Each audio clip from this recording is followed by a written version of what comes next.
Good afternoon.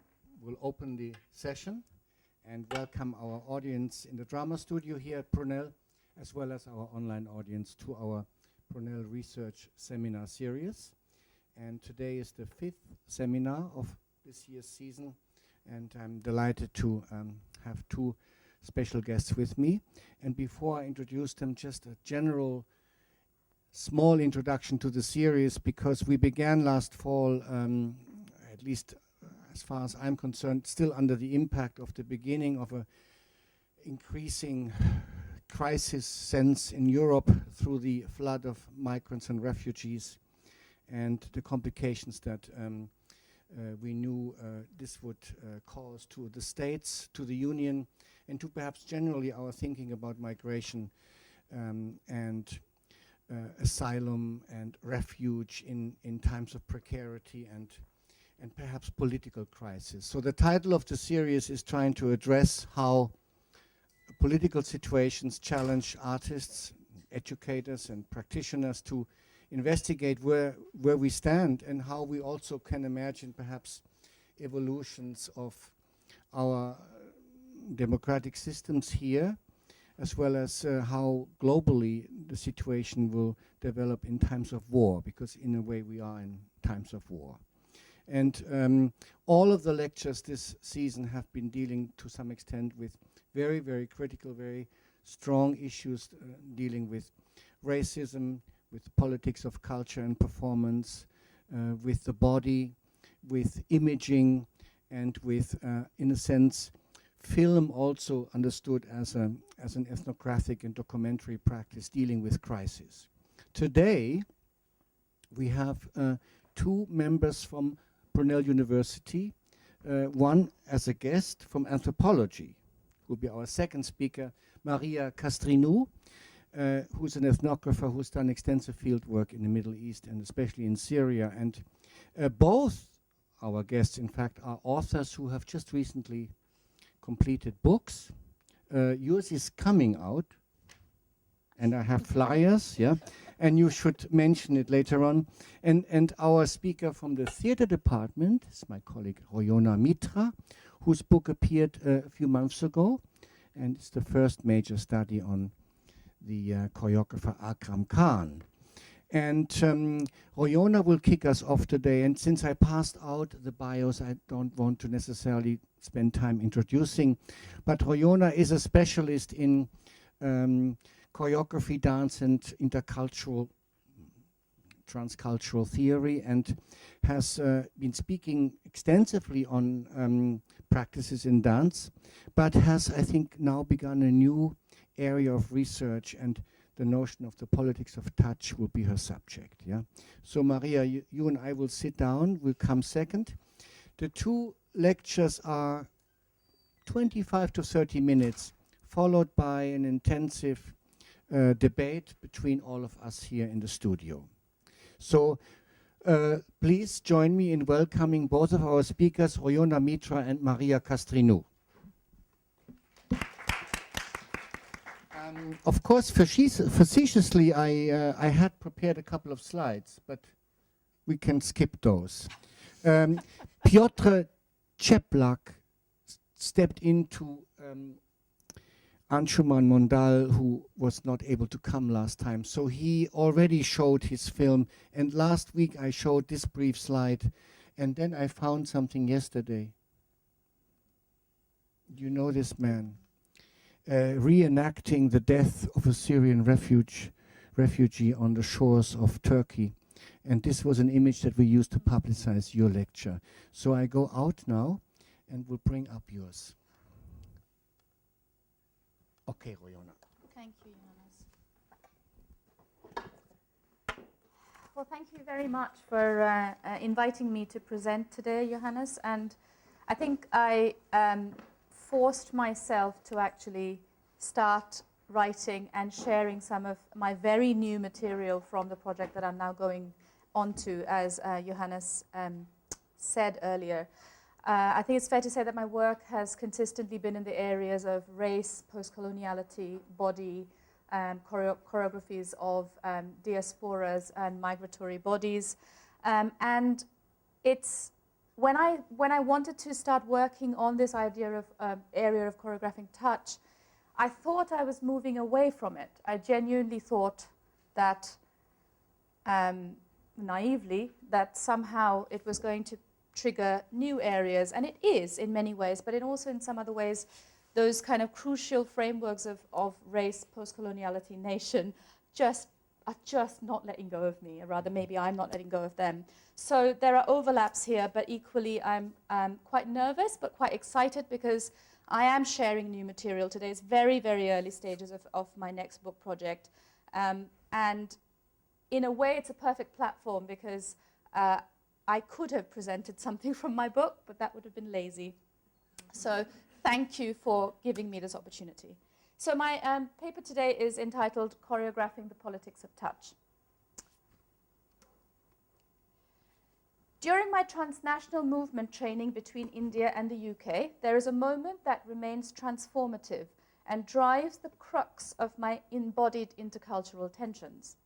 It is the moment when, during my first contact improvisation workshop at the University of Plymouth, I was first touched by another body in the context of performance training.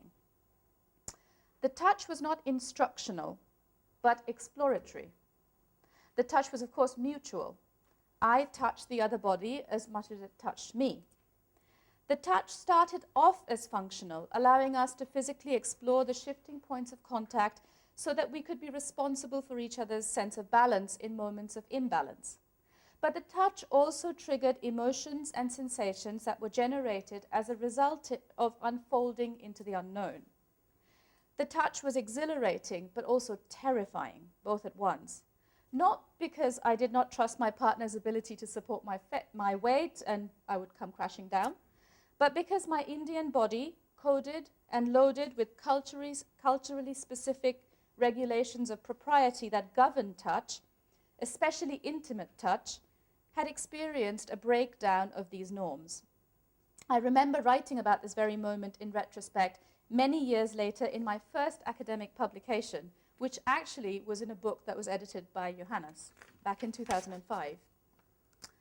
I said, I did not feel comfortable in this mode of practice. It seemed inappropriate to share physical contact with another body, to feel someone's breath on my skin, to experience intimately other bodies in my personal space.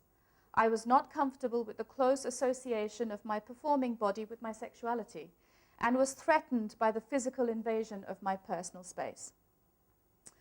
Looking back at this passage now, I can see that through these words, I perpetuated a conflation of touch, skin, contact, intimacy, and sexuality in my attempt to identify these sensations as things that made me uncomfortable in a performance training context.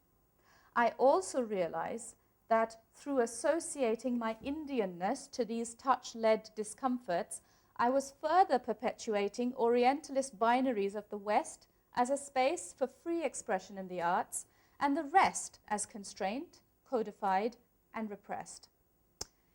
Perhaps a subconscious awareness of these contrary positions within myself is what has led me to focus my performance training, scholarship, and teaching on tactility. My contrary associations to touch also informs the way I read it within choreographies as a spectator scholar. When I witness touch in dance, I see the following simultaneous possibilities. Touch heals, violates, humanizes, communicates, repulses, forgives, comforts, offends, soothes, forbids, enables, distances. But invariably and most importantly, choreographies of touch locates bodies in time and space.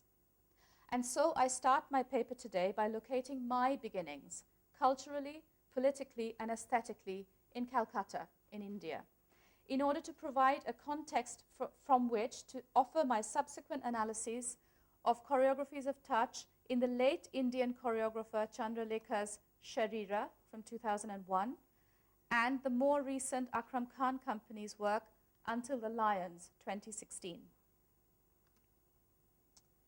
The Indian philosopher Sundar Sarukkai breaks down the word untouchable into its constituent parts. Un, touch, able. He argues that depending on where one places the emphasis of inability, two different kinds of readings of these words are produced. The first possibility is non-touch able, where the inability to be touched is placed on an object, like, for example, air. The second and more troubling possibility is touch unable, where a subject is unable to fulfill the act of touching. He writes, "There are important consequences for the person who does not fulfill this potential of touching. The model of touching others is that of touching oneself. Thus, in the most primal sense of the term, denying oneself the fulfillment of touch leads to denying oneself the capacity to touch oneself. The person who refuses to touch an untouchable suffers from touch inability." End quote. Sarukai here refers specifically to the Dalits, the group of Indian people who have been historically deemed physically untouchable by the Brahmins, the highest caste in the hierarchy of the Indian caste system, on grounds of impurity. Sarukai thus implies that it is indeed the Brahmins who suffer from touch inability by denying themselves the ability to touch the Dalits, the untouchables. I grew up in an upper-class Bengali family who had consciously denounced caste-related affiliations. I did not know my caste lineage until I started probing while writing this paper, and my parents reluctantly revealed to me. I'm told that my father belongs to the Kayastha, the caste, second in hierarchy to the Brahmins. He married my mother despite much resistance from his family, because my mother's family was affiliated to the Brahmo Samaj, a reformed Hindu sect who, amongst many other things, had denounced the caste system. This made it impossible for my father's family to identify my mother's caste, which I'm now told is a mixture of the Kayastha and the Brahmin sects. However, while the caste system did not shape my childhood and upbringing in Calcutta in explicit ways, many complex rituals of touch inability implicitly shaped my interactions with people, dependent upon their class and social mobilities, both at home and beyond. Washing our hands and feet to get rid of dirt after coming home from the outside was not only a hygienic daily ritual, but regularly punctuated by statements like, "You never know what or whom you've touched." In the hottest of climates, where roaming around barefoot was always the desired option for us children, we had to wear sandals so that our feet didn't touch the dirty floor. In contrast, however, our nannies and our other domestic laborers at home would remain bare feet, signifying or signaling a very definite hierarchy of who was touch-abled or unabled in the home. Touch inability permeated my public sphere too, with some levels of confusing contradictions. As Gopal Guru recently points out, Namaskar, the Indian gesture of greeting with folded hands that touch each other, was designed to be as much a mechanism for ensuring hygiene by avoiding physical contact with a stranger as it was not to have to touch the stranger without knowing their caste. This gesture has become embedded within me, and while its caste resonances have faded from conscious public awareness, its avoidance of touching someone of a lower class or social mobility remains implicit. Yet, it is also in the same public sphere of 1990s Calcutta, as an adolescent taking public transport to and from school, that I discovered how some touch-enabled men became momentarily mechanical, violating, and matter-of-fact about touching up other women and men in crowded buses. In this environment, where people from both sexes and potentially, though predominantly lower classes, intersected, touch was a pre-given reality, forced because people were forced into physically intimate spaces with each other. And in some instances, such close proximity was taken advantage of in disturbingly sexual ways.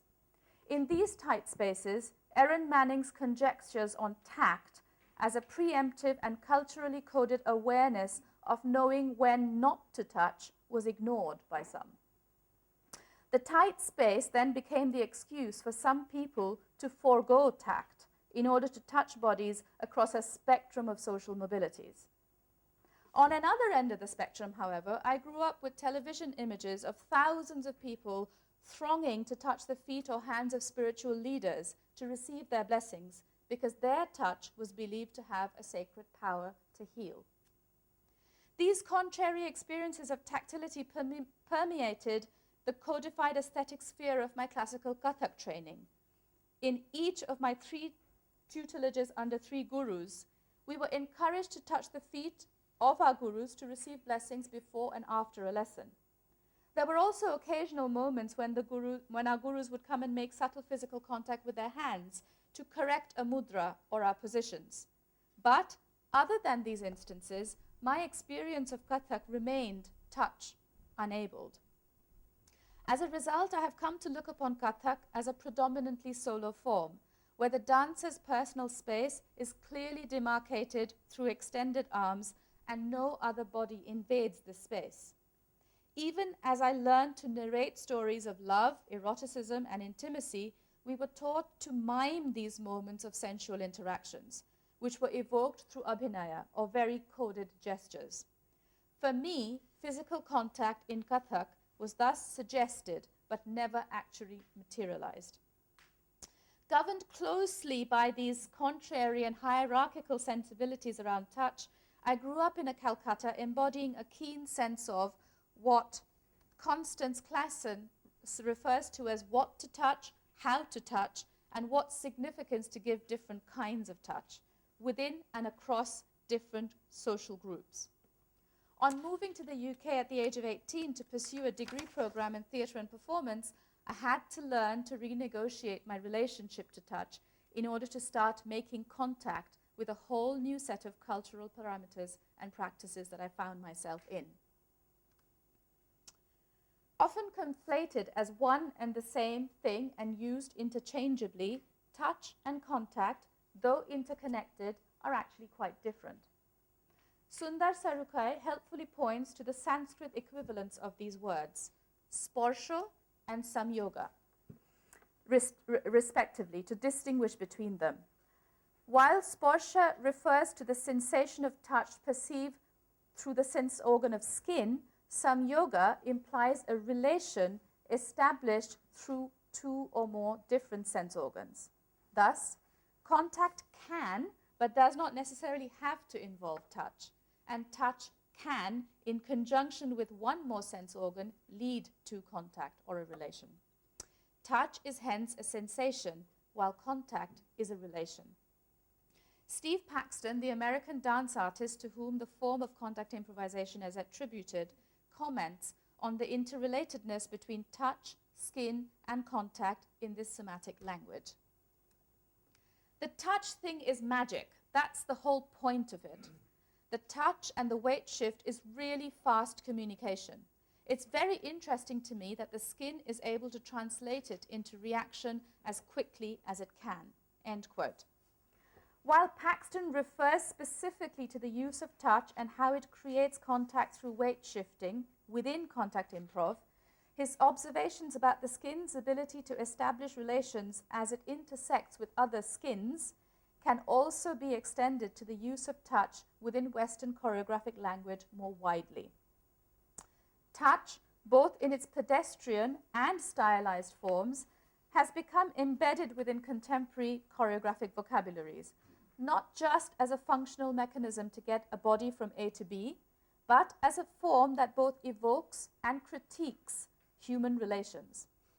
This is particularly true of stage dances that have moved beyond formalist spectacles to become vehicles of socio-political commentaries on interactions between people.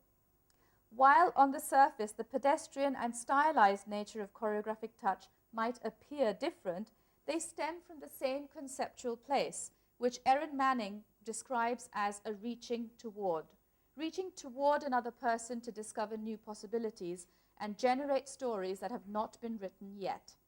Manning writes, "There is no touch in the singular. To touch is always to touch something, someone. I touch not by accident, but with a determination to feel you, to reach you, to be affected by you," end quote. This affective dimension of choreographic touch in both pedestrian and stylized forms is, for me, what becomes the fulcrum through which human relations are examined and their body politics scrutinized within dance pieces. What I offer now in analysis are two different examples of choreographies of touch. In both these instances, through very different use of tactility, the bodies in question become the forum of identity politics at the intersections of nation, race, gender, and sexuality.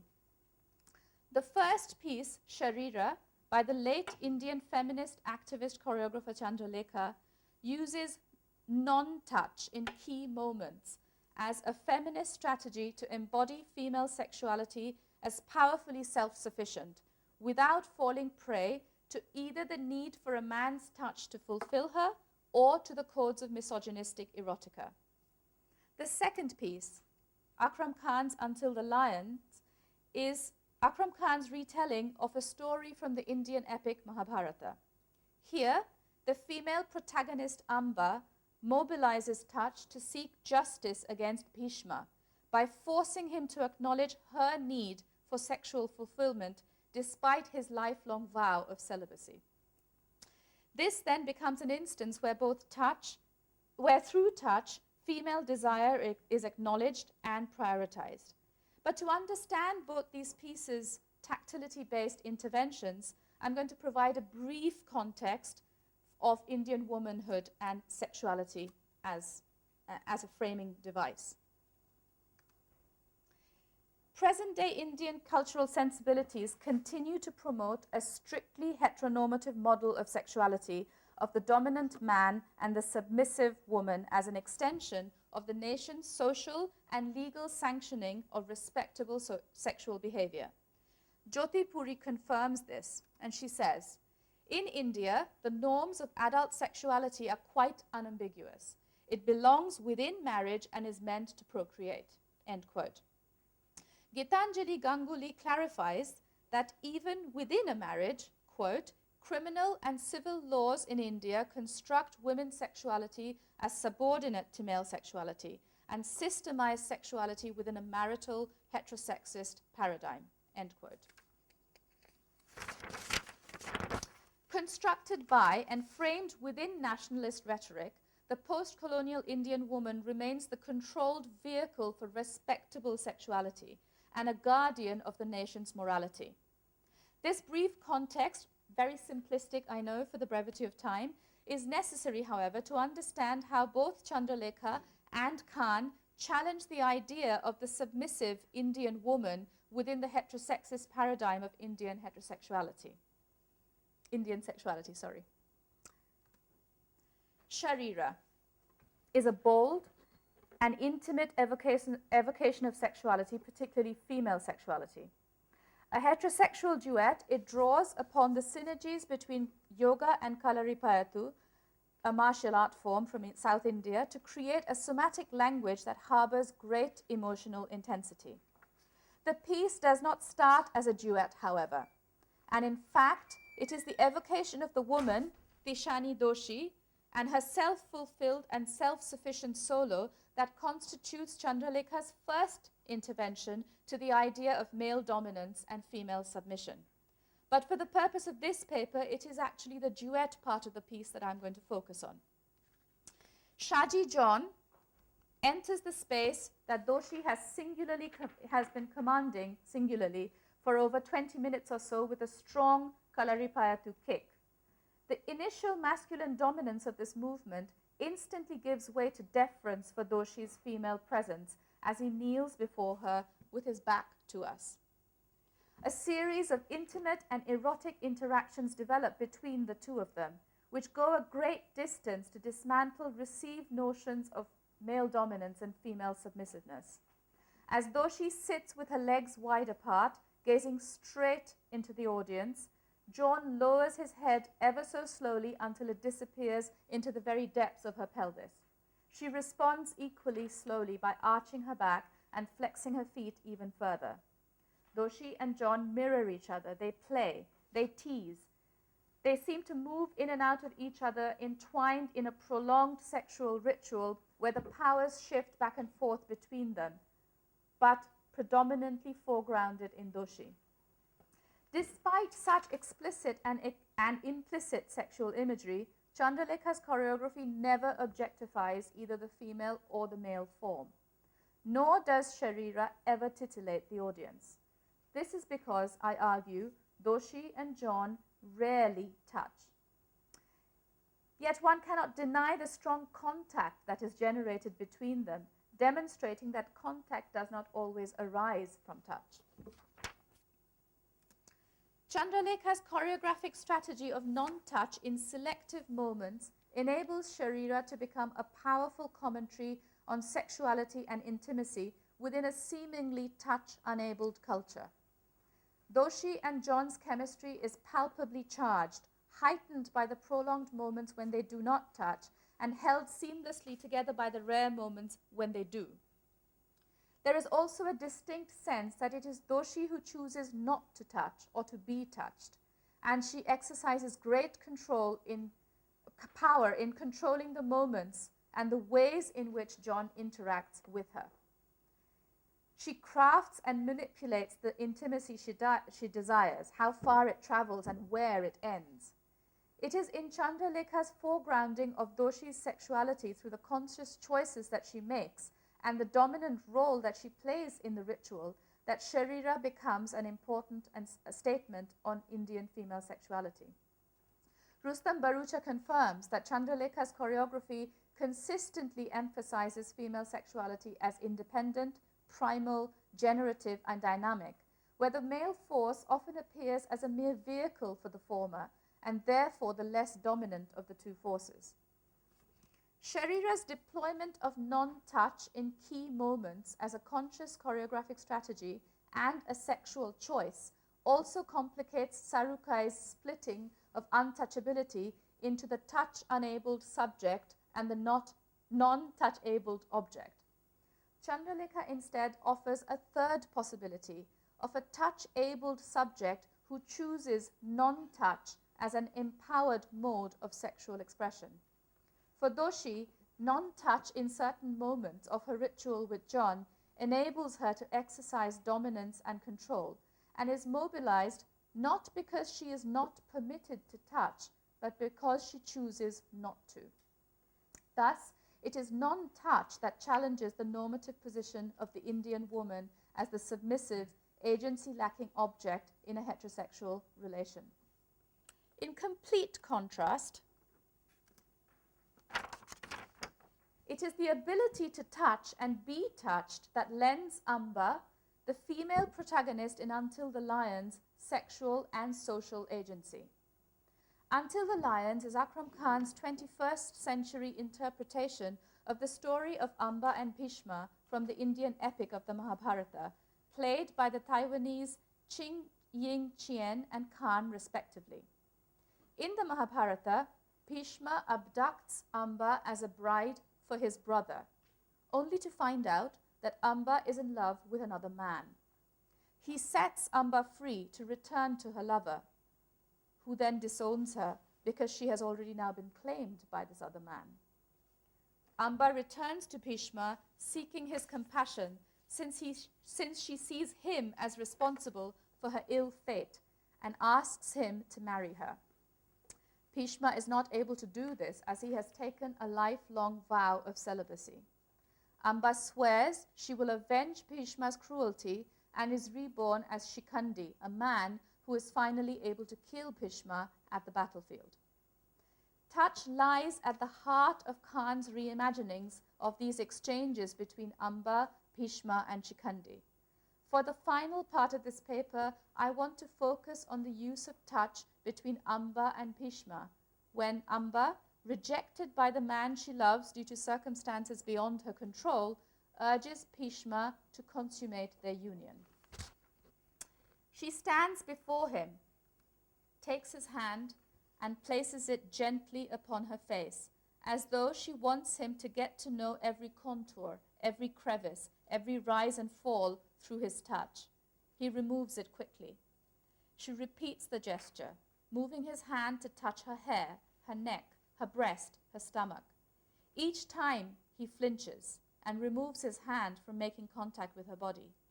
She touches his face, his chest, his head, and with her hands. He removes them quickly too. He is terrified of her touch and terrified of being made to touch her. She is seemingly committed to touching him and being touched by him. She wants to get to know her through touch.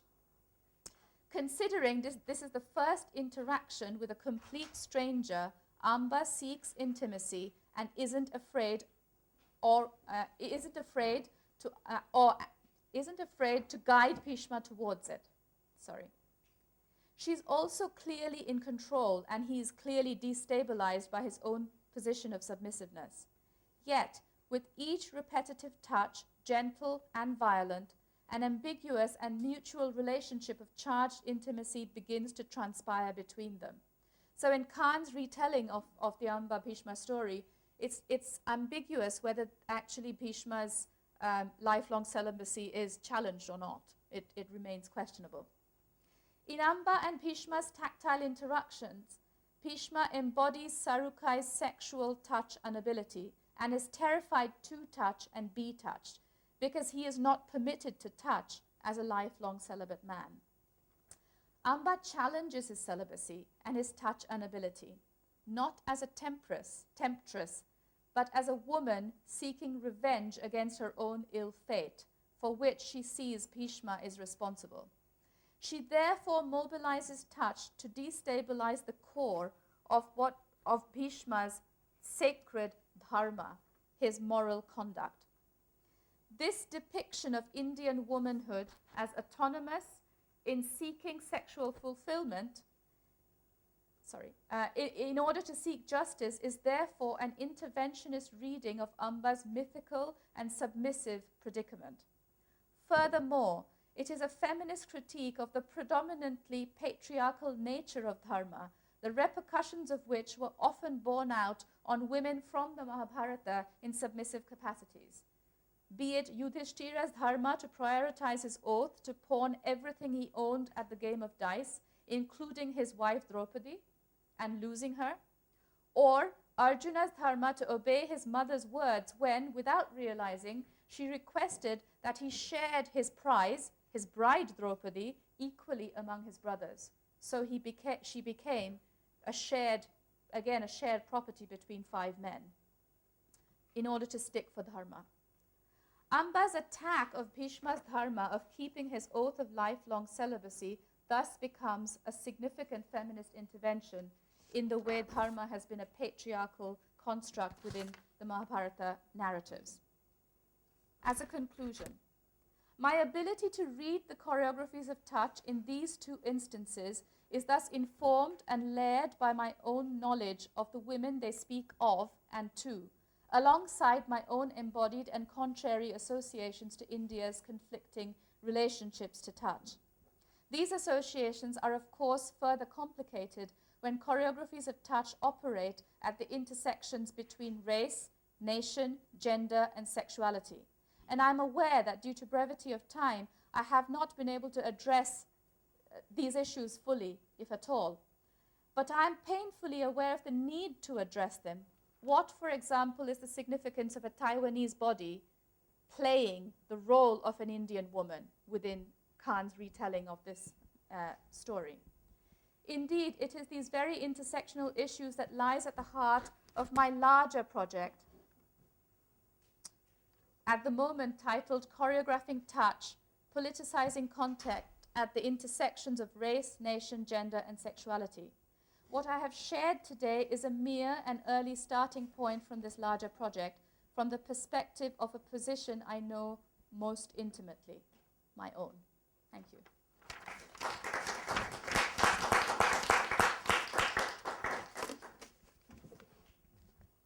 Thank you very much, Royona. Maria, if I may ask you to come here.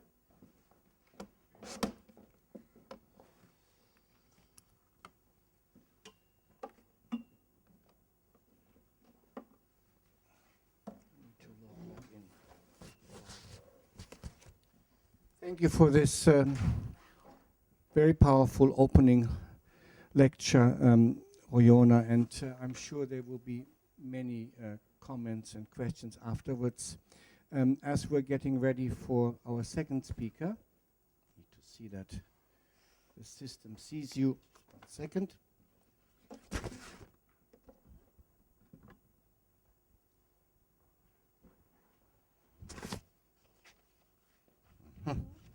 It's coming. I'd like to mention that Maria has just returned from field work. She had leave of absence, and you were in Lebanon and in Palestine. Yeah? And Greece. But her earlier research, which has now led to the publication of her book, Power, Sect and State in Syria, was for several years in Syria. And I think you've also been to Greece in the fall, and your topic will deal with war in Syria and its effects on the people who are fleeing the war. Please welcome Maria Kastrinou.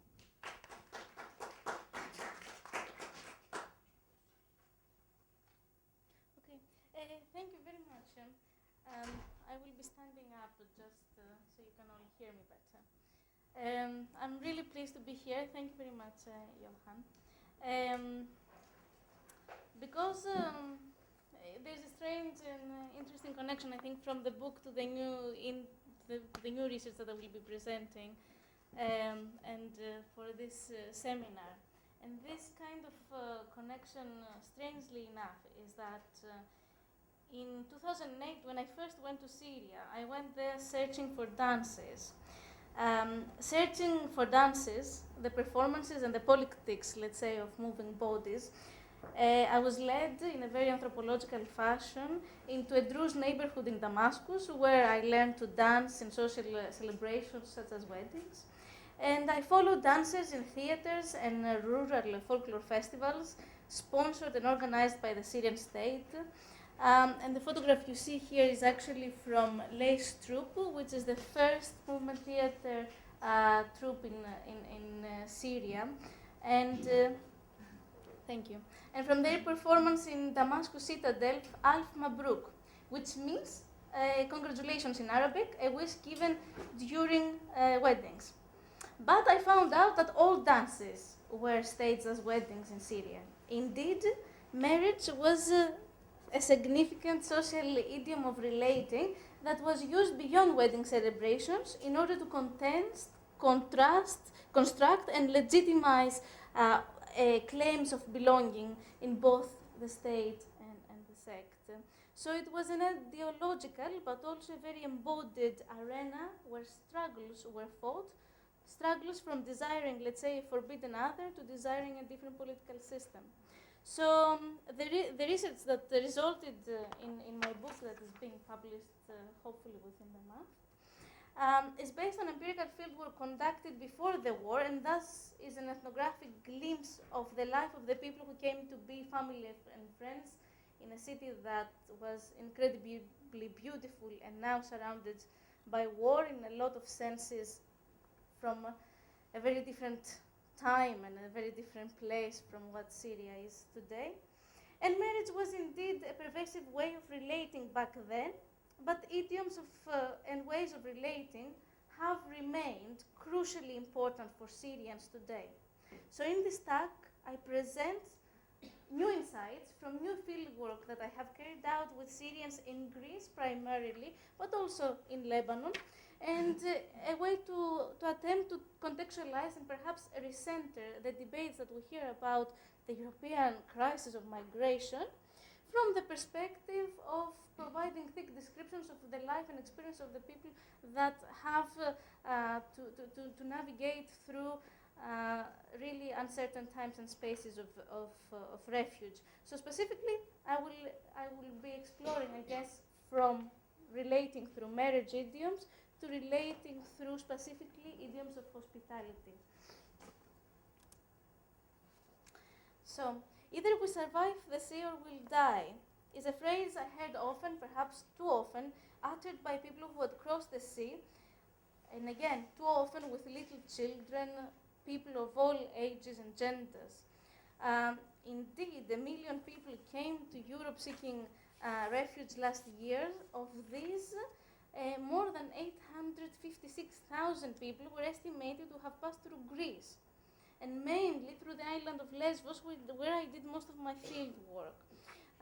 The deaths in the Mediterranean as of the past year stand at 3,770 people.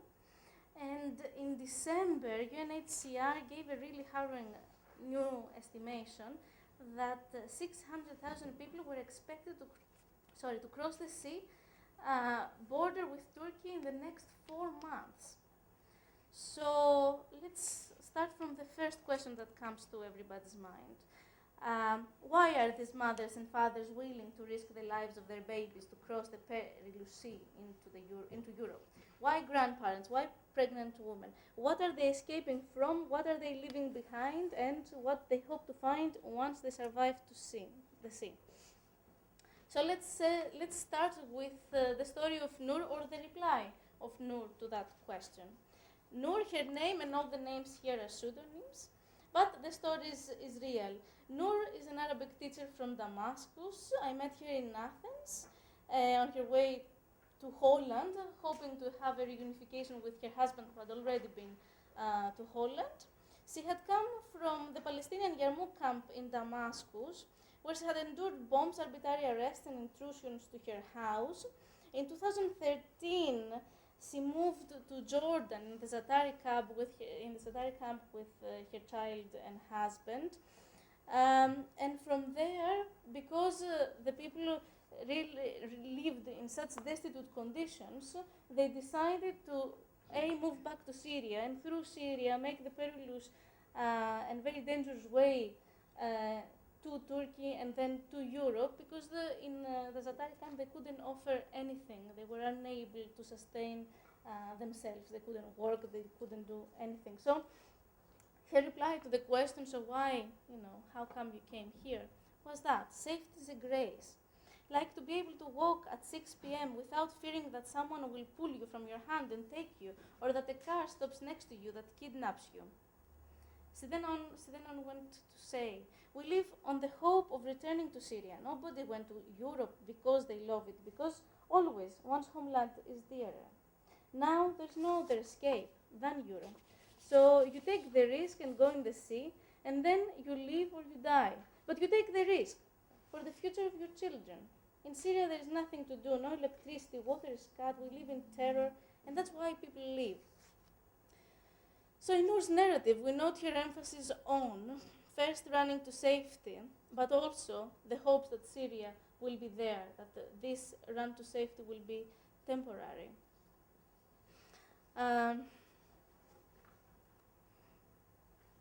And just to mention the bigger picture on the ground, which is, will there be a Syria for Noor to return to, given what is going on the ground, and ironically, almost 100 years after the Sykes-Picot Agreement, more than ever now, is Syria in the being cut up by all sorts of proxy war, and big questions about national belonging and sovereignty are not just being asked, but being fought over Syrian bodies and being felt by Syrians inside and outside of Syria. So, given what is happening inside Syria and their own experiences of refuge and transience, and how this affects subjectivity, my main focus in this research was the following question. Is belonging changing among Syrian refugees, and how? In this uncertain time, where do Syrian refugees see themselves as belonging to? And how large-scale identities and identification of an imagined community, nationalist, sectarian, or both, become realigned and reimagined through the experiences of refuge, but also through the experiences and practices of movement itself. So, to address this question, 3 things must be taken into account.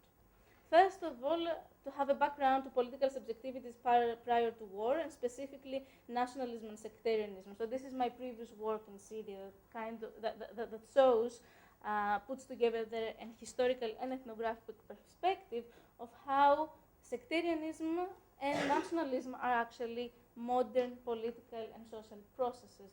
Yeah. Secondly, how Syrians are experience and navigate the condition of war and refuge in practice, and how, thirdly, their practices fit or cross upon states, intra-states policies and military security practices and non-state practices of managing the refugee crisis. So what did I do? How did I address this methodologically, and why from Lesbos? To capture both narratives and behaviors.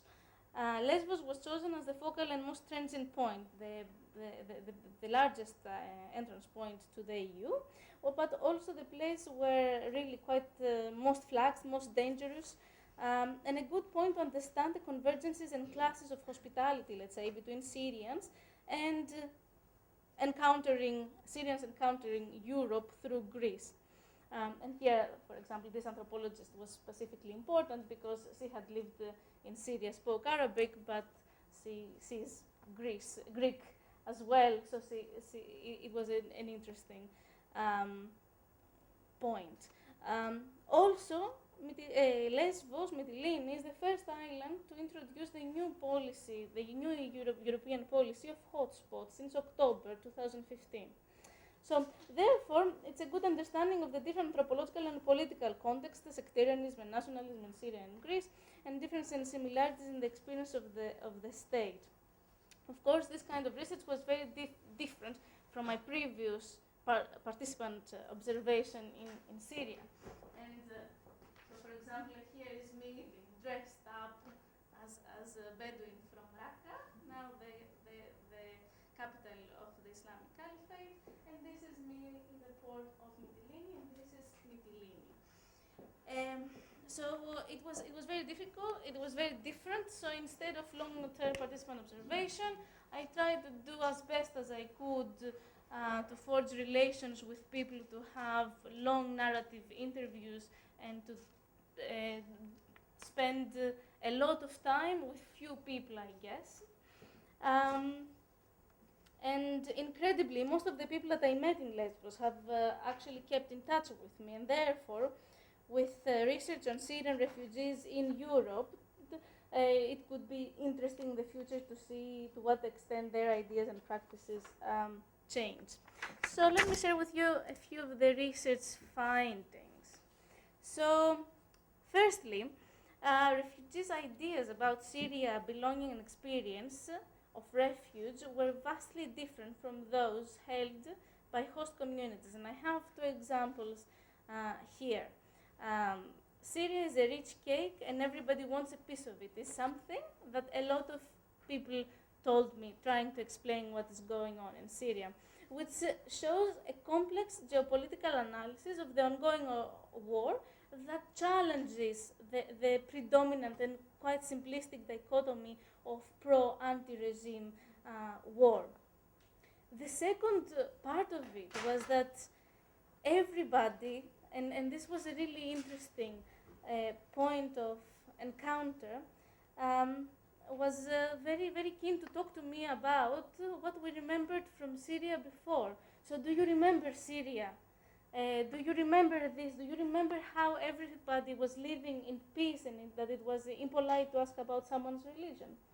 And this is very, again, interesting because it showed nuanced understandings of the relation between religion, politics, and society that undermine the sectarian stereotypes that come out almost as a result of the war and the violence.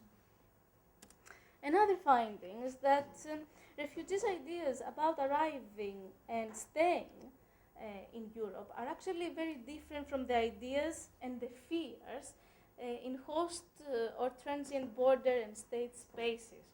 For example, consider this. From a Syrian living in Greece the past 20 years. So he said, they are emptying out Syria. They want Muslims to come to Europe in order for them to change their religion. And then compare that and contrast with its foil, which is actually the kind of the same kind of thing, coming from a state employee in Greece. What has happened to the Christians? Why don't they come here?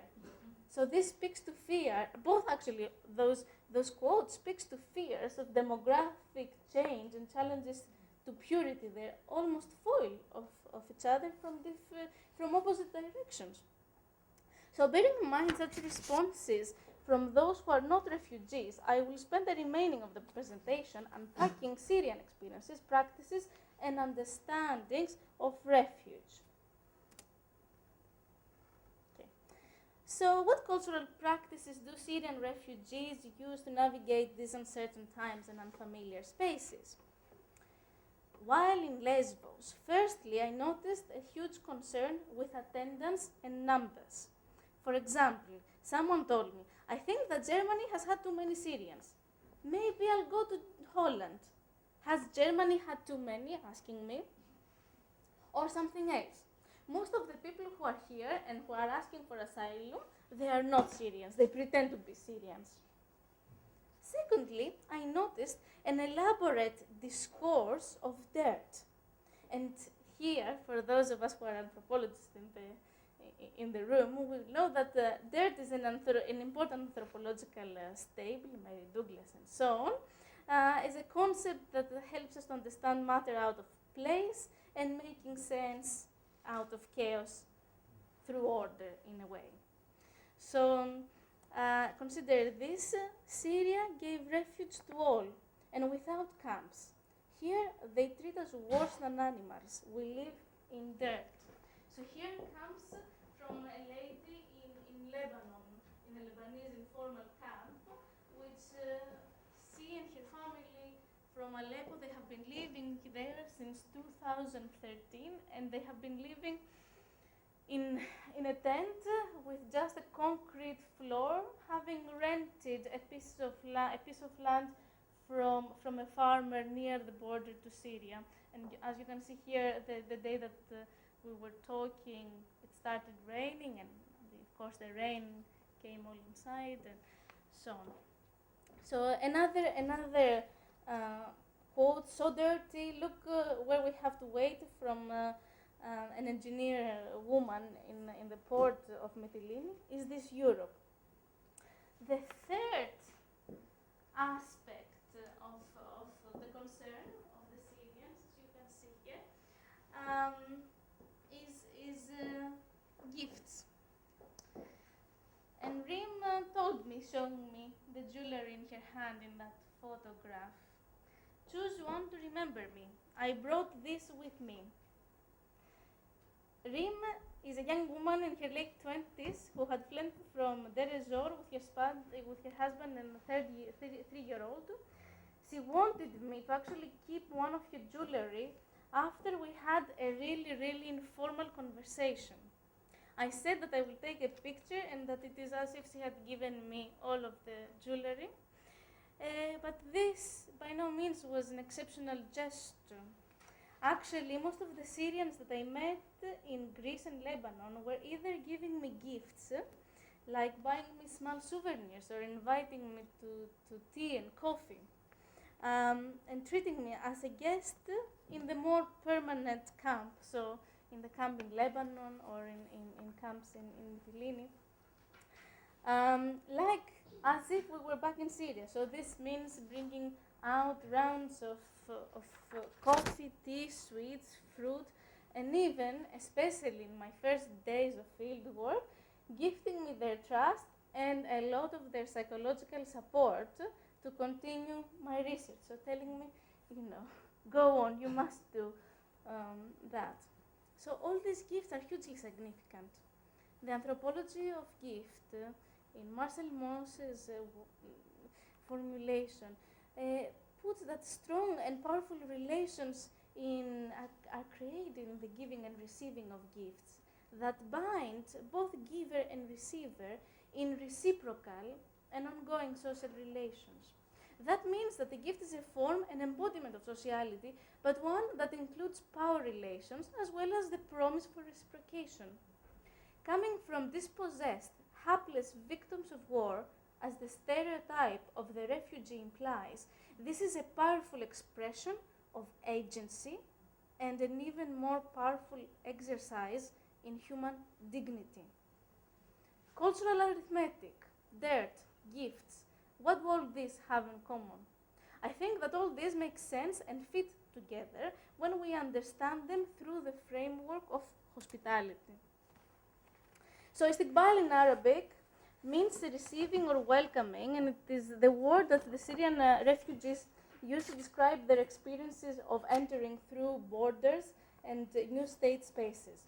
Karam also means both hospitality and generosity, and is the term often used along with diafa, also hospitality. Experiencing hospitality usually means spending much time in the madafa or ka of your host, which are designated spaces in the house, drinking rounds of coffee, tea, even having lambs killed and cooked in your honor. This depends, of course, on a number of things: your host, your own power, and the social occasion, and so on. Hospitality is one of the most important cultural frameworks for guiding behavior, structuring relations, avoiding and mediating conflict in Syria. So, writing on the settlement of violence in Bedouin society from Raqqa, especially from the village of Hawi al-Hawa, Khalaf notes, the laws of hospitality are founded on ambivalence, as the word katir, which means guest, good inclination, but also danger, suggests. These laws, however, impose order, make the unknown noble, and replace conflict with reciprocal relations. Codes of hospitality do not eliminate conflict entirely, but only suppress and control it through enforcing respect. The Bedouins' proverb, the guest walks as an emir, sits as an asir, captive, and walks out as a sair, a social critic expresses this well. But also, this notion of karam, generosity and hospitality, helps us to understand asylum and refugee policies of Arab states, as Don Chatti writes.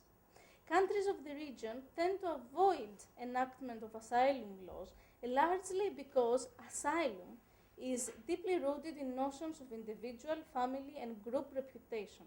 In societies where hospitality enhances reputations for generosity, humanitarian internment camps are unnecessary, if not repugnant. And this is interesting if you remember what where is it going? Go back. So if you remember what the Syrian refugee in Lebanon said about that Syria never put any of the refugees in camps. And perhaps it's important to mention here that Syria historically has been a refugee-taking country. Whether it was Armenians in Greece and Greeks from the breakup of the Ottoman Empire, Palestinians from 1948 and on, Iraqi refugees, actually the UN had it as the second worldwide country of refugee receiving. So you understand why it is such a humanitarian and refugee disaster when this country that traditionally has hosted refugees from all over the region cannot do that anymore. So I think that Syrian refugees use the framework of hospitality to construct themselves as guests rather than refugees. Hence, firstly, cultural arithmetic is indicative of the effort to not overburden the host. Secondly, discourses and narratives of how they were before in Syria are indicative of establishing a power relation with the host community that is not one of complete dependence, i.e., utilizing tropes of empathy, not sympathy. Thirdly, gifts further establish reciprocal relations and are expressions of dignity even when there seems to have lost everything else. And fourthly, dirt, but also examples of other forms of exploitation, such as social commentary on the honor of the guest, its lack of fulfillment as a host's obligation, and hence the possibility of non-abidance of the guest with the norms of hospitality. So it is as if these Syrians outside of Syria saying, we want to be welcomed here, not because we are needy, but because we are like you. We have the cars, the houses, the civilizations. We are guests, not intruders. Temporary, not permanent. And we want to build a reciprocal relation among relative equals. And hence, more important than charity is dignity. And here, perhaps, it's important to put in this context the importance of independence as described by Abu Tahrir, a wonderful human being who has decided to stay in Lesbos. And shall I let you read it in a couple of minutes? Or read it myself? So he says, living in the camp you are restricted. You need 6 months to 2 years to learn the language, get the permit. He speaks specifically for Germany. You have no control. At 7 a.m. the breakfast, at 12 the lunch, at 7 to 8 the dinner. People get used to lack of work. We did not leave our country for 200 or 300 euros at the end of each month. We lost our home, and we are here to build ourselves, to raise our children, and at the earliest opportunity we must return to our country. We must go back for reconstruction.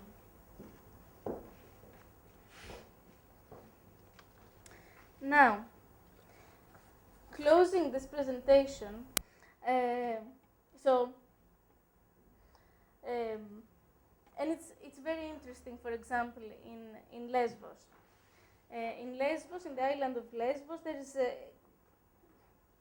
actually incredible amounts of empathy because of a shared history. So the Ottoman Empire, where locals talk about, and actually quite similar notions of hospitality, but also memories of Greek refuge from Asia Minor, for example. And this is expressed in the island through residences' responses to refugees, which have been, on the whole, very positive, such as through the establishing of, let's say, one of these solidarity networks and the village of all together. Workers have been mobilizing through the workers' centers and also on individual basis of people and refugees. It is also one of the islands that it has a very left-wing communist history. So this is a very strong and important tradition. But this is not to say that it is completely a rosy picture and that instances of racism and xenophobia do not exist. I guess that the bigger stumbling block to Syrian notions and practices of hospitality, however, comes from dealing with bureaucracy of both the Greek state, but also from the European Union's border control agency, Frontex. So, actually, when refugees arrive in Lesbos, they have to go through the registration point at Karatepe camp before they can legally continue their journey towards Europe. And there, it's not the Greek state, but Frontex, the first official contact with authorities that the refugees have. What does Frontex do?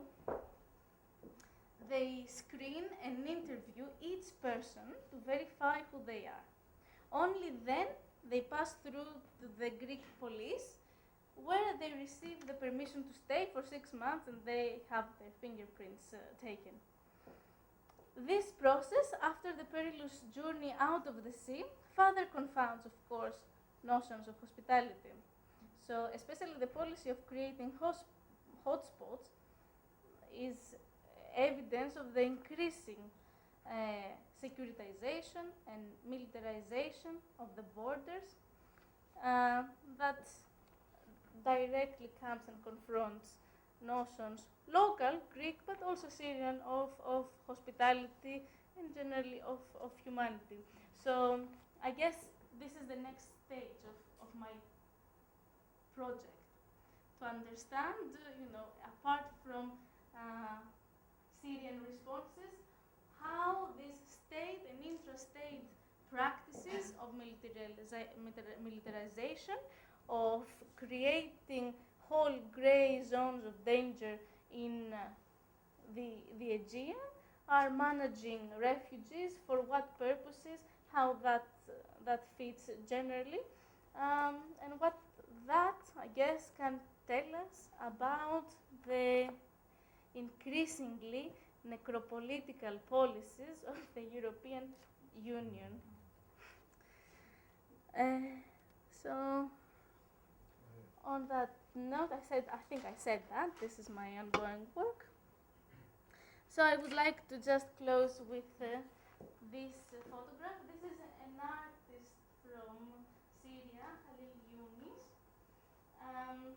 And this was made to represent torture by a famous torture mechanism of the Syrian state, that is to incarcerate people in very, very small spaces, to almost immobilize them.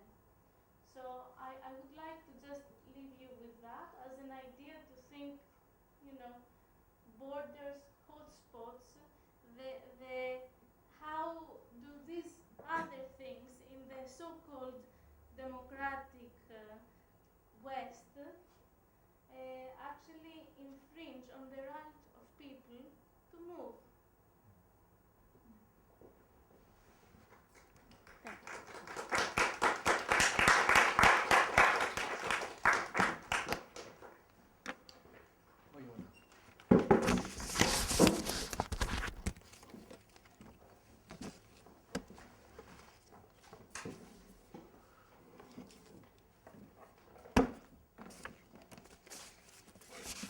Thank you very much, both of you, Royona and Maria.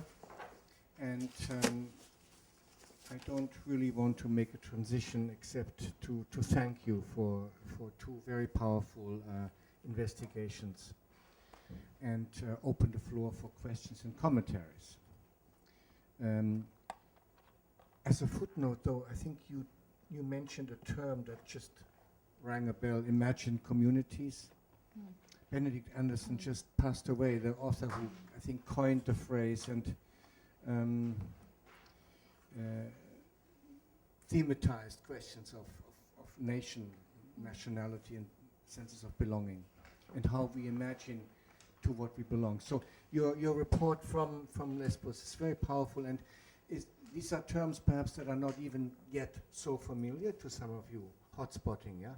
I'm just investigating what the term means and how the EU, or how I guess the border control agencies are using these terms to control flow, yeah? And touch and hospitality, and destroy it in a sense, yeah, or undermine it. So I would like to pass the microphone to someone who would like to pose a question.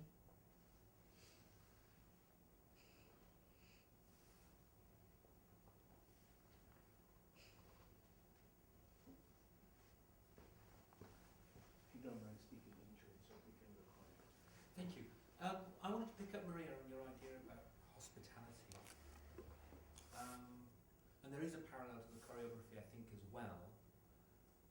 But where I thought I'd start would be you're pitching hospitality as being, well, the way I understand you, is you're pitching hospitality as being a Syrian notion which is coming into conflict with the kinds of things which Forex and the European Union are doing to Syrian refugees and asylum seekers. But in a sense, it struck me that hospitality as an idiom isn't actually something which is restricted to Syrian.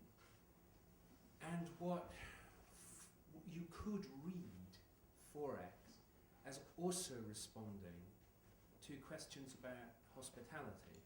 And I think that what liberal European opinion might say, and certainly I think this came out around the events in Cologne of the New Year, is actually a worry about the abuse of hospitality. So hospitality, in a sense, runs through all of these things, and it's very similar, I suppose, in a sense, to what you were saying about touch, in touching and not being touched and controlling the points of contact between different people. So it struck me that hospitality might actually be, or touch or contact, might be something that runs through this whole thing, where that might be an idiom to read not just what Syrians want, but what the European Union is also doing, in a way which is actually quite closely parallels between the two papers, I would have thought. It's just a thought. Should I respond? Please, yes. Yes, I think this is very interesting, and it's something that when this develops further, I should definitely consider, because it is true, the European Union does not say that we use Frontex or we ask NATO warships to go into the Mediterranean in order to manage these populations and to control them better.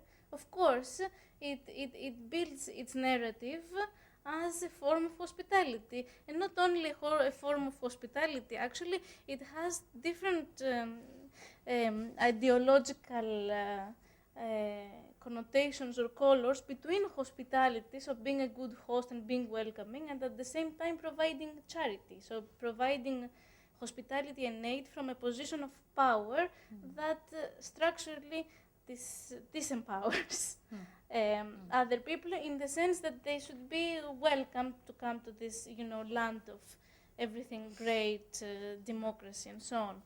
And then should behave.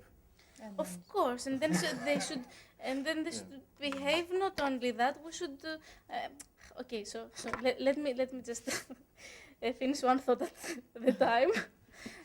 So not only they should behave, but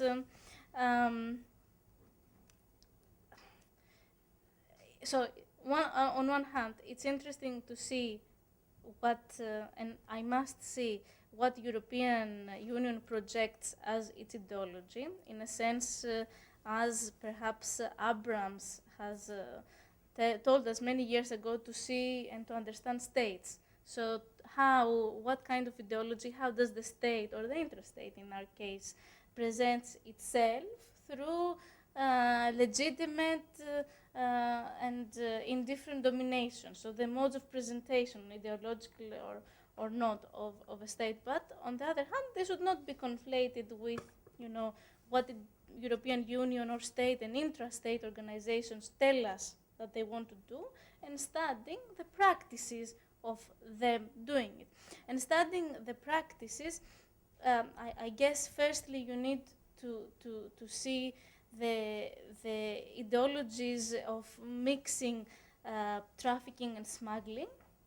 For example, the way that Nicholas de Genova and Julia O'Connor Davidson take a very incisive look at how this border practice of conflating one or the other dehumanize and take away the agency and the human right of movement, and militarize, legitimize the use of violence in the borders, and then actually take, I guess, a very political, anthropological look at, not only what the European Union says, but the European Union does. And what the European Union does through Frontex is to create these places called hotspots that are now developing in both Greece and Italy. And these are not only simple registration places where refugees and immigrants are processed, they are potentially places where they are housed.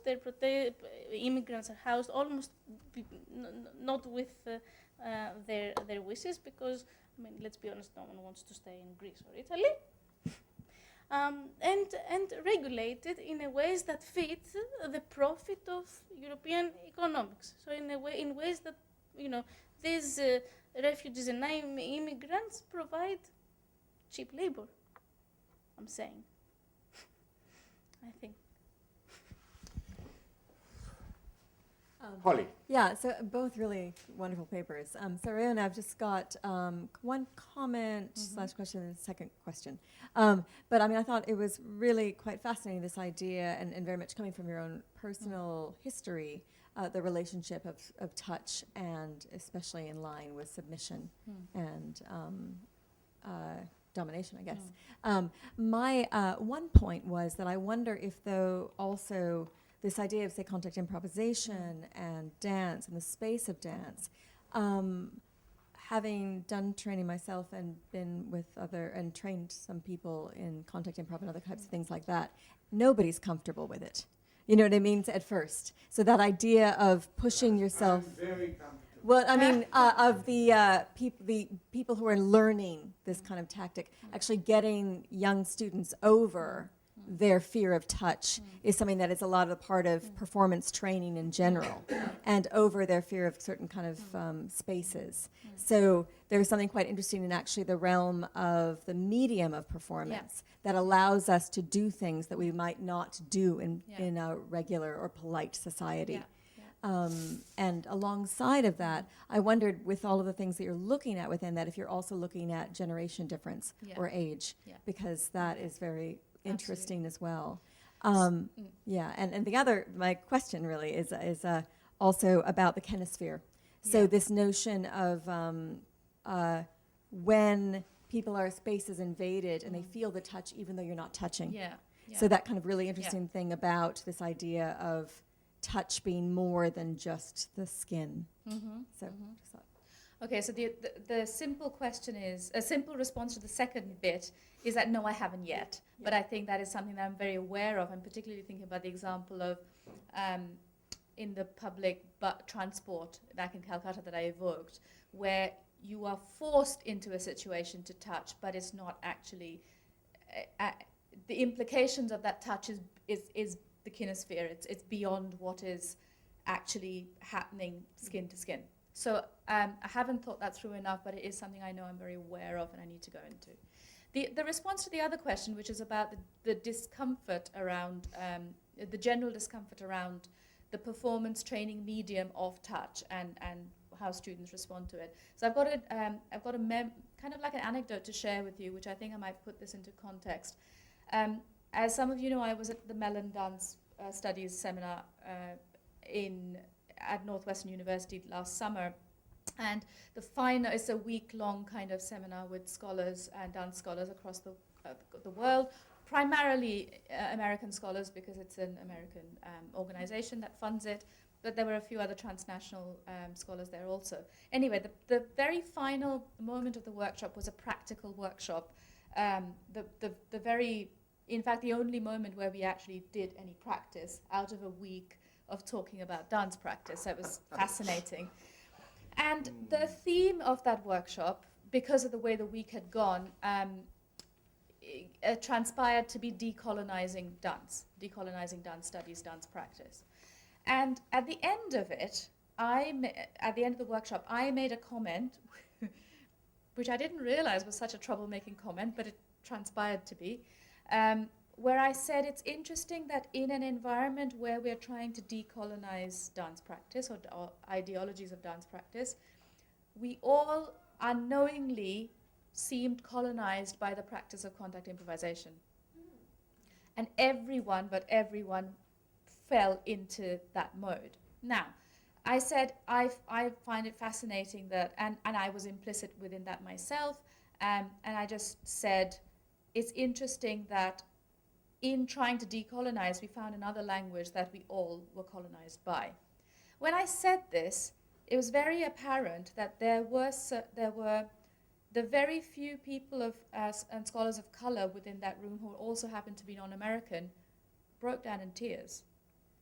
And I didn't know why they were crying. I didn't really know what I had done by saying what I had. But what came out of that discussion was this thing of, yes, we were uncomfortable in carrying out contact improv, but we felt obliged that we had to, because it was, and they said, you're absolutely right, it felt like a colonizing language. It felt like a language of the privileged kind of liberal mode of being. So in response to your thing about everyone is uncomfortable, I think you're right. When you're starting out as students, I think there's a barrier that you have to cross. But one of the things I haven't dealt with in this paper, but I know I will have to, is this critique of contact improvisation that has come about as a kind of non-hierarchical democratic language, when actually it's a very privileging language for a certain, what to me comes across as a predominantly white practice, where a lot of racialized bodies have to immerse themselves in that practice, and no one really considers the impact of that on those bodies. And that's where I'm coming at it from, because it was the moment when I was in a contact improvisation class which didn't feel right in relation to my own history, that has now retrospectively made me question the whole of the practice myself. And I'm implicit in this. I know I have a student in here.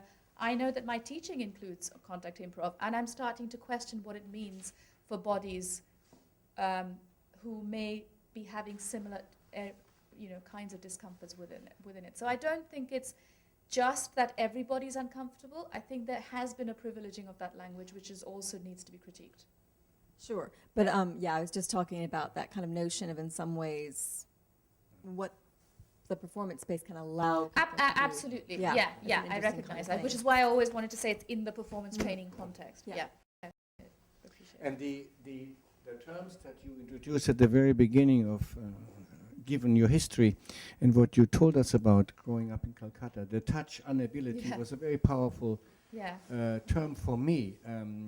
That also the notion that if you can't touch yourself, If if you can't touch else, others, you can't really touch yourself. you lack maybe that ability to touch yourself. And when you migrate or you come from here to there, do you take that cultural formation with you, or do you change and readapt? You mean when I move back and forth? Yeah. Well, you're here now, and it's think interesting. it's- It's interesting that in your training you're only allowed to touch the feet of your teacher. Yes. So we don't have that here anymore. I think it's impossible to leave behind anything. It's all assimilated. It all becomes something else. Yeah. Yeah. I mean, our MA students yesterday had a guest artist who was talking about working from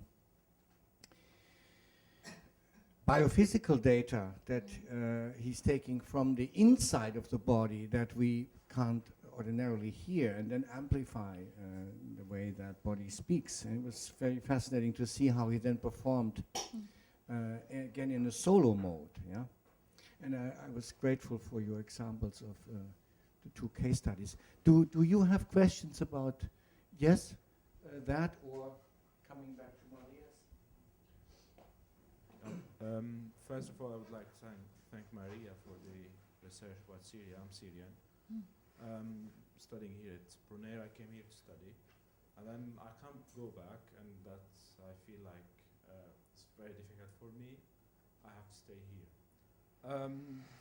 This is the feeling for most of the Syrian, refugee, let's say, in Europe or anywhere, because we would like to stay in our countries and develop it and carry on more and more. And that's why people uprise in Syria in the beginning, to get better democratic countries and so on. But unfortunately, things turns the opposite way, and then got violence and all this stuff. That's what make us even more sad, because it's now it seemed like to me like it's not in the hand of Syria anymore. It's like international game, and countries are fighting over their power, like Russia and the American, Iran, and the Gulf countries. in our land, and then it's become more complicated. So if they take their hand away from our countries, I think we will be fine. But it seems now it's over. So we don't know what's the solution. We don't know what will happening, and then that's based on that we lost the let's say the hope in the near future for any solution, and then people start migrating from Syria to other countries because of the war, and also because of losing a hope. I'll give you an example. I have I have 3 brothers. They are now in the UK. They came as refugee also through the sea. Very very dangerous journey, and then luckily they survived. One of them, he's a doctor for children, and he would like to adjust his let's say certificate and then work and contribute to the society. The other one, he's in the college now, and he's doing his high school. And just he was struggling in the first couple of months or a year. He's been here for a year and a half now, and now he's the first on his class. He got the first, and this is one why I'm giving this example to tell you we as a Syrian, we would like to. We don't want to stay living with doing nothing.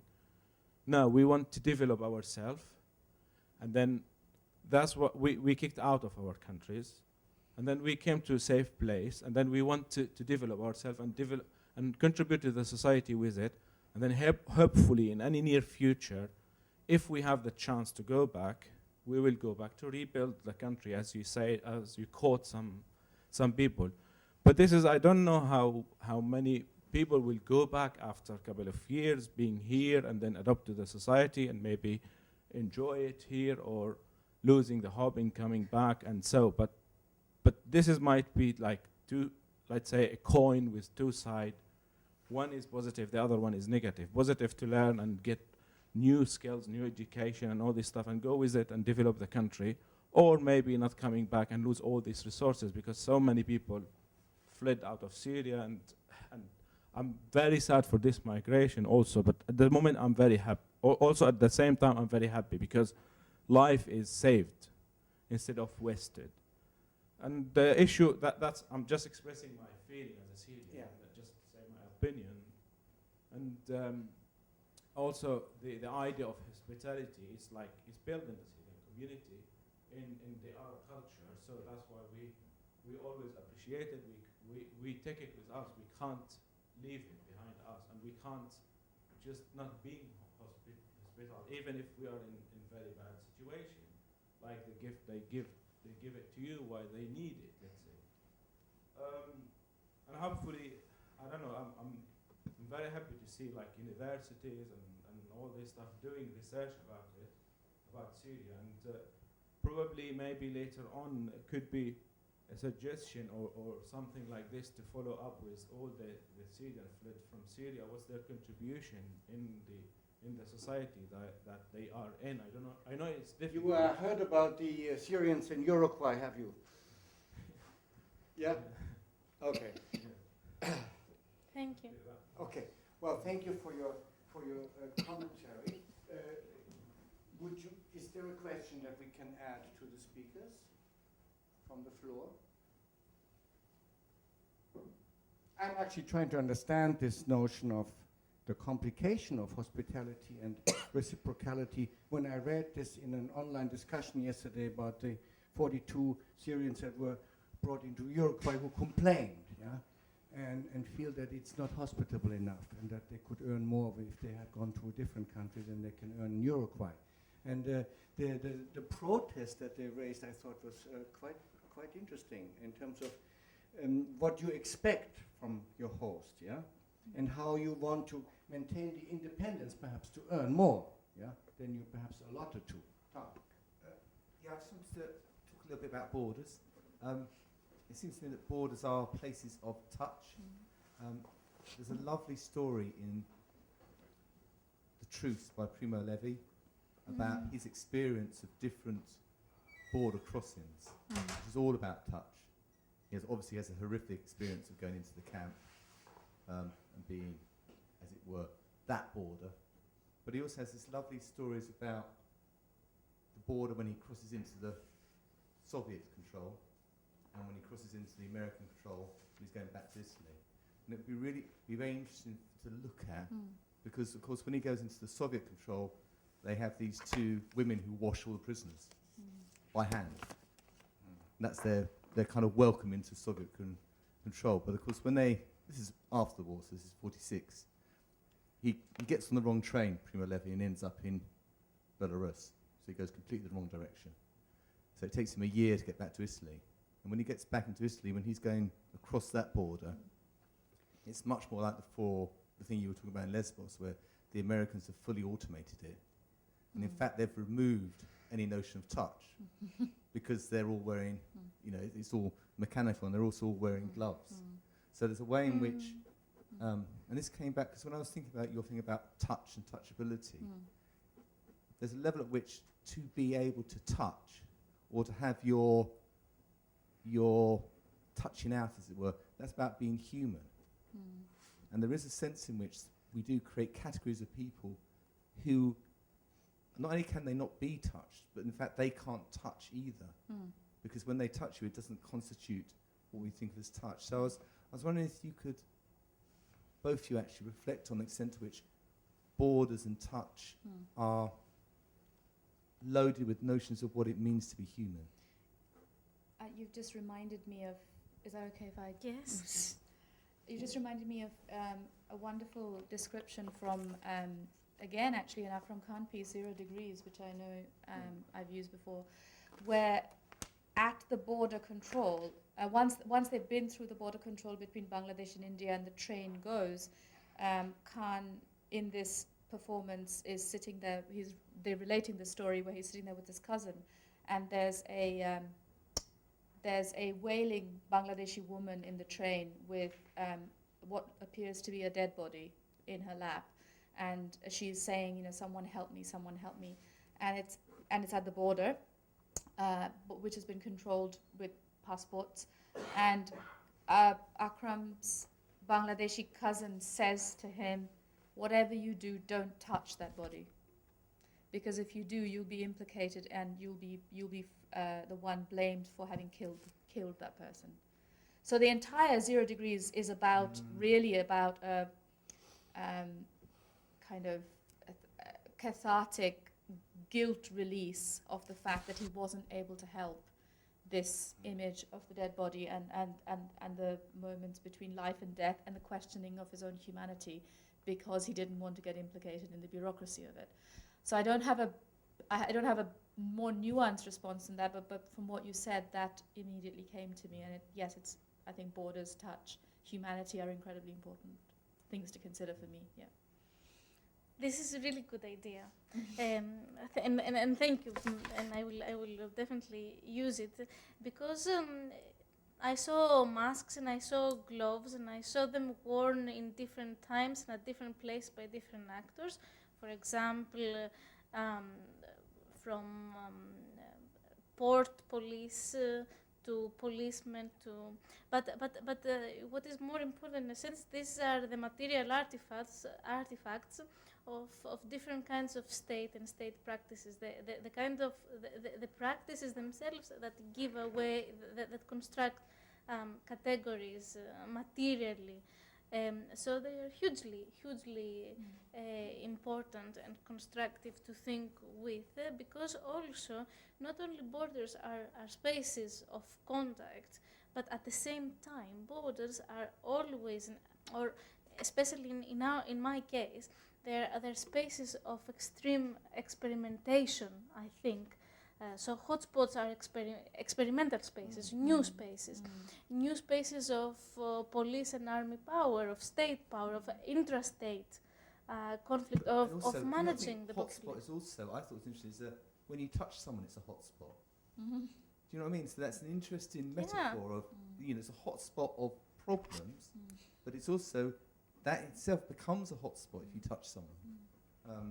So it's kind of weighted in those terms as well. Oh yes, so absolutely. Thank you very much. Yeah, great. I wonder actually where the term comes from. Is it because of network language, or is it a language of thermal vision, where you have these seeking systems that seek out how movement can be contained, because it's really about containment, right? It's about encampment, and Primo Levi, of course, evokes immediately the notion of the camp, and so when you spoke about independence in the camp, again, the French government wants to bulldoze part of the jungle, whereas people in the jungle in Calais resist being bulldozed and transplanted into white cabins. Of course. We have to come to the last question because we have to close a bit. So, earlier today, who would like to raise another question or comment? Any of our MAs, students? Okay. So this is slightly half-baked, there seems to be like a lot of negative sort of thoughts about the role of women as procreators, right? Especially like in Western culture now. But actually, is that so negative? And also, have we actually moved that far away from it? Because also, again, like touch is loaded completely with ideas about sexuality and procreation, and maybe procreation is actually what it is to be human and isn't such a bad thing. I think one can't deny that procreation is a human act, and it is an ability that, it can't happen without a man and a woman, but it is also the ability for the woman to give birth and to perpetuate the human race. I think the critique of female desire as the critique that I'm making here and the choreographers are making here is to acknowledge that female sexuality is not just one that perpetuates the human race, but one that also has desire of its own. So it's about recognizing that desire and procreation come hand in hand, whereas in the sort of the Indian nationalist discourse around female sexuality, it's very much been erased, and it's been very much about the mother, the abstinent woman. Obviously, the mother had to have had procreated to become a mother in the first place, but that is a gap that isn't addressed in the discourse. So that's where the critique is, where I was coming at it from. But yeah, I mean, obviously, without that ability, there's no humanity. There's no human race. So in a sense, it's more about women are procreators and men are procreators. Yeah, But in Indian discourse, it's more about women as not having desire. absolutely. Rather Yes, retain their yes. procreation. In fact, the larger piece of Chandralekha's, the entire piece, is about recognizing the woman as the mother, but also as the sexual agent. It's about both, as opposed to one without the other. Do you think that the addition of desire to this like procreation Yeah. ability, do you think that actually takes away from like the natural sort of order of things? No? No. I mean, like for men and women to both, this feels very controversial now, but for men and women to both desire, is that less natural, since like animals in the animal kingdom don't really desire, they just procreate? I mean, I wouldn't be able to speak enough about whether animals desire or not, I have to say, but I would certainly say that to construct human sexuality be devoid of desire just for the purpose of perpetuation is, in my limited understanding, is very loaded in lots of religious scriptures and, a very particular way of constructing female sexuality in particular. Yeah. There's lots of evidence of animals having sexual desire disassociated with. From procreation. Yeah. When the Victorians sexed the penguins Yeah. in the zoo in 1900 on the basis of who was on top, Yeah. they got it wrong Right. because it was lots of boys.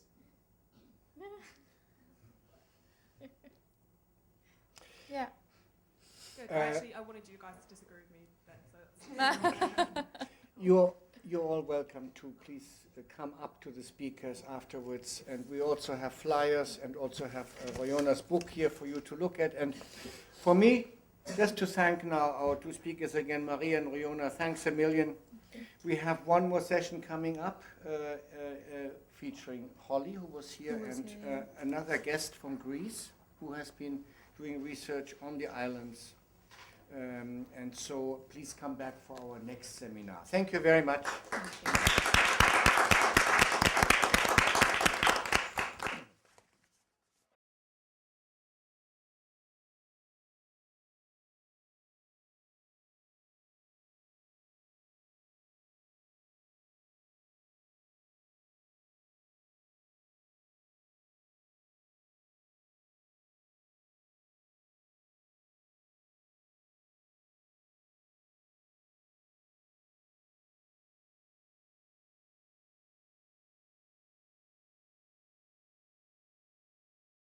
And the UK, there is a moment that remains transformative and drives the crux of my embodied intercultural tensions. It is the moment when, during my first contact improvisation workshop at the University of Plymouth, I was first touched by another body in the context of performance training. The touch was not instructional, but exploratory. The touch was, of course, mutual. I touched the other body as much as it touched me. The touch started off as functional, allowing us to physically explore the shifting points of contact so that we could be responsible for each other's sense of balance in moments of imbalance. But the touch also triggered emotions and sensations that were generated as a result of unfolding into the unknown. The touch was exhilarating, but also terrifying, both at once. Not because I did not trust my partner's ability to support my weight and I would come crashing down, but because my Indian body, coded and loaded with culturally specific regulations of propriety that govern touch, especially intimate touch, had experienced a breakdown of these norms. I remember writing about this very moment in retrospect many years later in my first academic publication, which actually was in a book that was edited by Johannes back in 2005. I said, I did not feel comfortable in this mode of practice. It seemed inappropriate to share physical contact with another body, to feel someone's breath on my skin, to experience intimately other bodies in my personal space. I was not comfortable with the close association of my performing body with my sexuality, and was threatened by the physical invasion of my personal space. Looking back at this passage now, I can see that through these words, I perpetuated a conflation of touch, skin, contact, intimacy, and sexuality in my attempt to identify these sensations as things that made me uncomfortable in a performance training context. I also realize that through associating my Indianness to these touch-led discomforts, I was further perpetuating Orientalist binaries of the West as a space for free expression in the arts, and the rest as constrained, codified, and repressed. Perhaps a subconscious awareness of these contrary positions within myself is what has led me to focus my performance training, scholarship, and teaching on tactility. My contrary associations to touch also informs the way I read it within choreographies as a spectator scholar. When I witness touch in dance, I see the following simultaneous possibilities.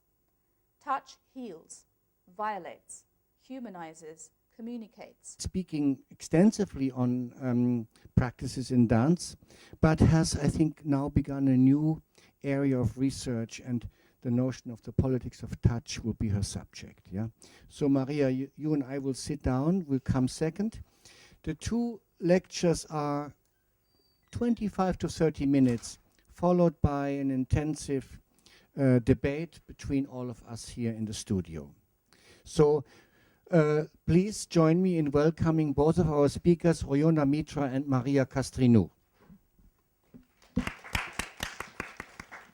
Of course, facetiously, I had prepared a couple of slides, but we can skip those. Piotr Cieplak stepped into Anshuman Mondal, who was not able to come last time. So he already showed his film, and last week I showed this brief slide, and then I found something yesterday. You know this man, reenacting the death of a Syrian refugee on the shores of Turkey. And this was an image that we used to publicize your lecture. So I go out now and will bring up yours. Okay, Royona. Thank you, Johannes. Well, thank you very much for inviting me to present today, Johannes. And I think I forced myself to actually start writing and sharing some of my very new material from the project that I'm now going on to, as Johannes said earlier. I think it's fair to say that my work has consistently been in the areas of race, post-coloniality, body, choreographies of diasporas and migratory bodies. And it's when I wanted to start working on this idea of area of choreographing touch, I thought I was moving away from it. I genuinely thought that, naively, that somehow it was going to trigger new areas, and it is in many ways, but also in some other ways, those kind of crucial frameworks of race, post-coloniality, nation, are just not letting go of me, or rather maybe I'm not letting go of them. So there are overlaps here, but equally I'm quite nervous, but quite excited, because I am sharing new material today. It's very, very early stages of my next book project. And in a way, it's a perfect platform, because I could have presented something from my book, but that would have been lazy. So thank you for giving me this opportunity. So my paper today is entitled Choreographing the Politics of Touch. During my transnational movement training between India and the caste system, this made it impossible for my father's family to identify my mother's caste, which I'm now told is a mixture of the Kayastha and the Brahmin sects. However, while the caste system did not shape my childhood and upbringing in Calcutta in explicit ways, many complex rituals of touch and ability implicitly shaped my interactions with people, dependent upon their class and social mobilities, both at home and beyond. Washing our hands and feet to get rid of dirt after coming home from the outside was not only a hygienic daily ritual, but regularly punctuated by statements like, "You never know what or whom you've touched." In the hottest of climates, where roaming around barefoot was always the desired option for us children, we had to wear sandals so that our feet didn't touch the dirty floor. In contrast, however, our nannies and our other domestic laborers at home would remain bare feet, signifying or signaling a very definite hierarchy of who was touch-abled or unabled in the home. Touch inability permeated my public sphere too, with some levels of confusing contradictions. As Gopal Guru recently points out, Namaskar, the Indian gesture of greeting with folded hands that touch each other, was designed to be as much a mechanism for ensuring hygiene by avoiding physical contact with a stranger as it was not to have to touch the stranger without knowing their caste. This gesture has become embedded within me, and while its caste resonances have faded from conscious public awareness, its avoidance of touching someone of a lower class or social mobility remains implicit. Yet, it is also in the same public sphere of 1990s Calcutta, as an adolescent taking public transport to and from school, that I discovered how some touch-enabled men became momentarily mechanical, violating, and matter-of-fact about touching up other women and men in crowded buses. In this environment, where people from both sexes and potentially, though predominantly lower classes, intersected, touch was a pre-given reality, forced because people were forced into physically intimate spaces with each other. And in some instances, such close proximity was taken advantage of in disturbingly sexual ways. In these tight spaces, Erin Manning's conjectures on tact as a preemptive and culturally coded awareness of knowing when not to touch was ignored by some. The tight space then became the excuse for some people to forego tact in order to touch bodies across a spectrum of social mobilities. On another end of the repulses, forgives, comforts, offends, soothes, forbids, enables, distances. But invariably and most importantly, choreographies of touch locates bodies in time and space. And so I start my paper today by locating my beginnings, culturally, politically, and aesthetically in Calcutta, in India, in order to provide a context from which to offer my subsequent analyses of choreographies of touch in the late Indian choreographer Chandralekha's Sharira from 2001, and the more recent Akram Khan Company's work Until the Lions, 2016. The Indian philosopher Sundar Sarukkai breaks down the word untouchable into its constituent parts. Untouchable. He argues that depending on where one places the emphasis of inability, two different kinds of readings of these words are produced. The first possibility is non-touch-able, where the inability to be touched is placed on an object, like, for example, air. The second and more troubling possibility is touch-unable, where a subject is unable to fulfill the act of touching. He writes, "There are important consequences for the person who does not fulfill this potential of touching. The model of touching others is that of touching oneself. Thus, in the most primal sense of the term, denying oneself the fulfillment of touch leads to denying oneself the capacity to touch oneself. The person who refuses to touch an untouchable suffers from touch inability." End quote. Sarukkai here refers specifically to the Dalits, the group of Indian people who have been historically deemed physically untouchable by the Brahmins, the highest caste in the hierarchy of the Indian caste system on grounds of impurity. Sarukkai thus implies that it is indeed the Brahmins who suffer from touch inability by denying themselves the ability to touch the Dalits, the untouchables. I grew up in an upper-class Bengali family who had consciously denounced caste-related affiliations.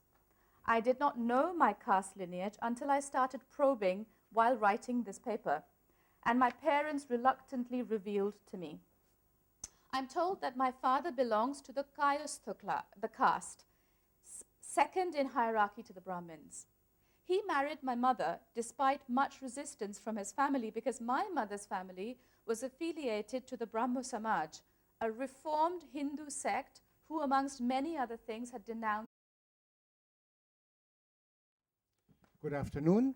We'll open the session and welcome our audience in the drama studio here at Brunel, as well as our online audience to our Brunel Research Seminar series. And today is the 5th seminar of this year's season, and I'm delighted to have two special guests with me. And before I introduce them, just a general small introduction to the series, because we began last fall, at least as far as I'm concerned, still under the impact of the beginning of a increasing crisis sense in Europe through the flood of migrants and refugees and the complications that we knew this would cause to the states, to the Union, and to perhaps generally our thinking about migration and asylum and refuge in times of precarity and perhaps political crisis. So the title of the series is trying to address how political situations challenge artists, educators, and practitioners to investigate where we stand and how we also can imagine perhaps evolutions of our democratic systems here as well as how globally the situation will develop in times of war, because in a way we are in times of war.